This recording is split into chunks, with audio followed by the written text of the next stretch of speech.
نحمده ونصلي على رسوله الكريم اما بعد فاعوذ بالله من الشيطان الرجيم بسم الله الرحمن الرحيم كما ارسلنا فيكم رسولا منكم يتلو عليكم آياتنا ويزكيكم ويعلمكم الكتاب والحكمة ويعلمكم ما لم تكونوا تعلمون صدق اللہ العلی العظیم۔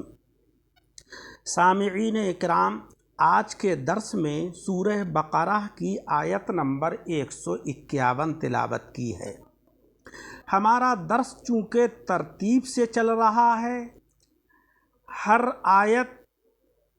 ترتیب کے ساتھ بیان کی جا رہی ہے تاکہ آپ حضرات کو پڑھنے اور سمجھنے اور سننے میں آسانی ہو۔ 151 نمبر کی آج آیت کا درس ہے، جس میں اللہ تبارک و تعالیٰ نے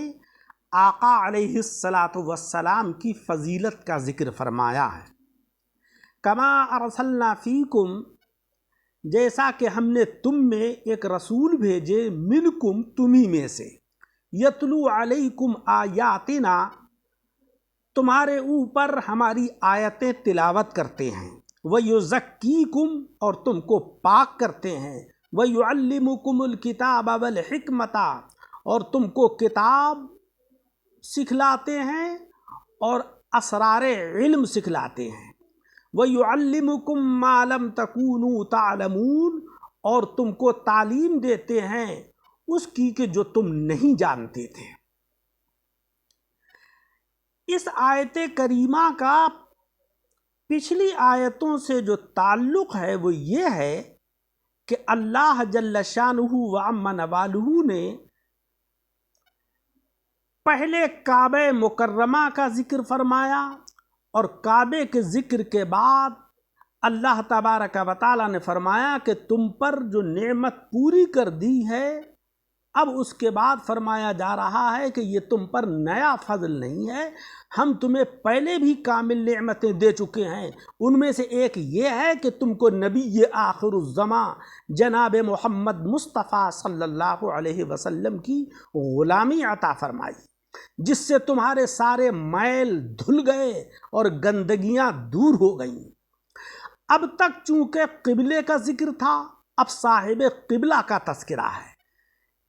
جس کے دم کی یہ ساری بہار ہے۔ یعنی اب تک چمن کا ذکر تھا، اب پھول کا ذکر ہے، یا اب تک باغ کا تذکرہ تھا، اب اس کے والی کا چرچا ہو رہا ہے۔ قبلے کی بحث سے پہلے بانی قبلہ خلیل اللہ کا ذکر ہوا، اب اس بحث کے خاتمے پر والی کعبہ حبیب اللہ کا تذکرہ ہے، تاکہ اس بحث کا آغاز بھی شاندار ہو اور انجام بھی شاندار ہو۔ اور معلوم ہونا چاہیے کہ اس دین میں کعبہ جو ہے اس کا قبلہ ہونا یہ کوئی تعجب کی بات نہیں، کیونکہ کعبہ حضرت ابراہیم علیہ السلام کی بنائی ہوئی عمارت ہے، اور یہ رسول جناب محمد مصطفیٰ صلی اللہ علیہ وسلم دعائے ابراہیم علیہ السلام ہیں کہ آپ نے اس عمارت کے قبول ہونے کی اور حضرت جناب محمد مصطفیٰ صلی اللہ علیہ وسلم کے رسول ہونے کی دعائیں مانگی تھیں۔ ان دونوں دعاؤں کو اللہ تبارک و تعالیٰ نے قبول فرما لیا۔ اب تک بیت اللہ کا ذکر تھا، اب نور اللہ کا تذکرہ ہو رہا ہے، کیونکہ گھر میں نور ہی سے رونق ہوتی ہے۔ بہت دور سے حقانیت اسلام کے دلائل اور کفار کے جوابات بیان ہو رہے ہیں کہ یہ دین ابراہیمی ہے، اس کے ارکان اسی دین کے ارکان سے ملتے ہیں، اس کا قبلہ کعبہ کر دیا گیا ہے۔ اب بہت بڑی دلیل بیان ہو رہی ہے کہ یہ وہی دین ہے جسے سید المرسلین جناب احمد مجتبیٰ محمد مصطفیٰ صلی اللہ علیہ وسلم سے خاص نسبت ہے۔ اب تک کعبے کے فضائل بیان ہوئے جو نماز کا قبلہ ہے، اب حضور علیہ السلام کے مناقب کا تذکرہ ہو رہا ہے جو ایمان کا قبلہ ہے۔ کعبے سے نماز جسم درست ہوتی ہے اور آقا علیہ السلام سے نماز ایمان و عرفان ادا ہوتی ہے۔ حضور دلوں کے ارواح کے قبلہ ہیں، جن کا کہ تذکرہ اس آیت کریمہ یعنی آیت نمبر 151 میں اللہ جل شانہ وعم نوالہ نے فرمایا ہے۔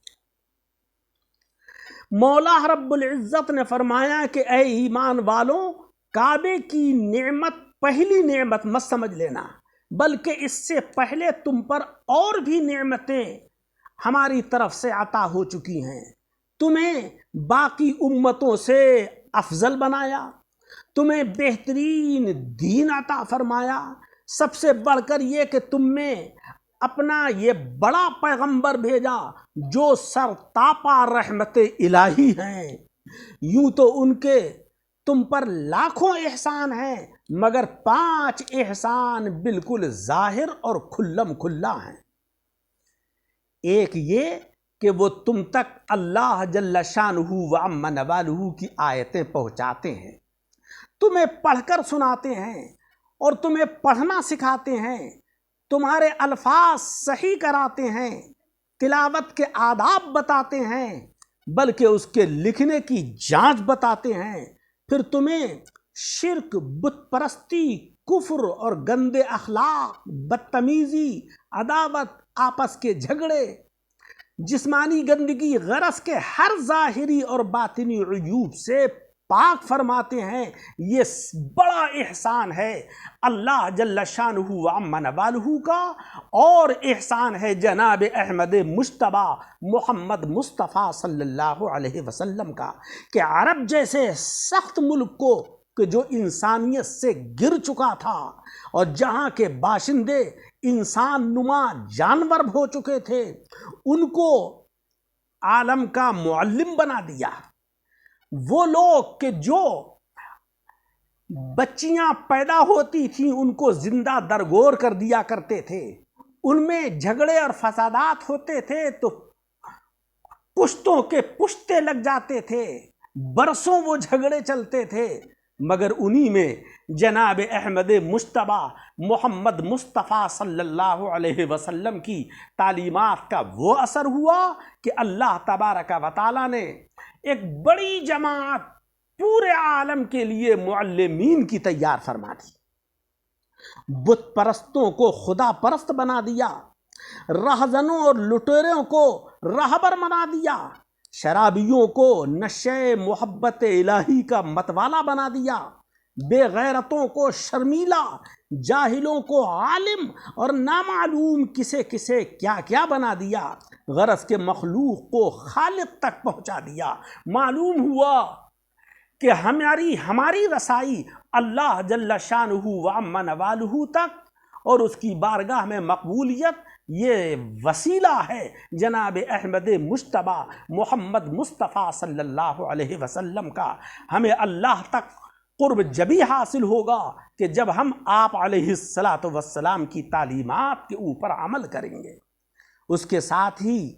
مولا رب العزت نے فرمایا کہ اے بنی آدم، تم یاد کرو کہ تمہیں کتاب الہی کے اسرار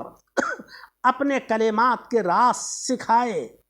تمہیں دین و دنیا کی وہ سب باتیں بتائیں جس سے تم بے خبر تھے، اور علوم غیبیہ کے وہ دروازے کھول دیے جو آج تک بند تھے، غرض کہ وہ خود بھی رحمت ہیں اور ہزاروں لازوال نعمتیں تمہارے لیے اپنے ساتھ لائے ہیں۔ یہ بات ذہن نشین رہے کہ سب سے زیادہ گندا اور بڑا دشمن ہمارا نفس ہے، کہ سانپ، بچھو وغیرہ دشمن ہم سے دور رہتے ہیں، مگر یہ ہمارا نفس ایسا دشمن ہے کہ جو مسجد میں، کعبے میں بھی ہمارے ساتھ رہتا ہے۔ لاٹھی، تلوار، توپ، ایٹم بم، کسی بھی ہتھیار سے نفس امارہ کو نہیں مارا جا سکتا۔ یہ دوست کی شکل میں دشمن ہے، سب کا دشمن ہے، گناہگار سے لے کر غوث، قطب، ابدال، سب کا دشمن ہے۔ اسے پاک کر دینا یہ بڑا احسان ہے، اور وہ احسان ہے جناب احمد مجتبی محمد مصطفیٰ صلی اللہ علیہ وسلم کا۔ سامعین اکرام، اس آیت کریمہ نے ہمیں یہ درس دیا کہ ہم قرآن عظیم کو سیکھیں، اس کے علوم کو سیکھیں اور آقا علیہ الصلاۃ والسلام کی تعلیمات کے اوپر عمل کریں، تب اللہ جل شانہ و عم نوالہ ہمیں بہترین انسانوں کے اندر شامل فرمائے گا۔ اسی کا ذکر ہے کہ کما ارسلنا فیکم رسولا منکم، جیسا کہ ہم نے تمہیں میں سے ایک رسول کو بھیجا، یتلو علیکم آیاتنا، جو تمہارے اوپر ہماری آیتیں تلاوت کرتے ہیں، ویزکیکم، اور تم کو پاک کرتے ہیں، ویعلمکم الکتاب، اور تم کو کتاب سکھاتے ہیں، والحکمت، اور اسرار علم سکھلاتے ہیں، ویعلمکم ما لم تکونوا تعلمون، اور تم کو وہ تعلیم دیتے ہیں کہ جو تم نہیں جانتے تھے۔ اللہ تبارک و تعالی عمل کی توفیق عطا فرمائے۔ اس درس کو سن کر سامعین کرام اپنے احباب پر اس کو شیئر کریں اور ہمارے یوٹیوب چینل کو سبسکرائب کریں۔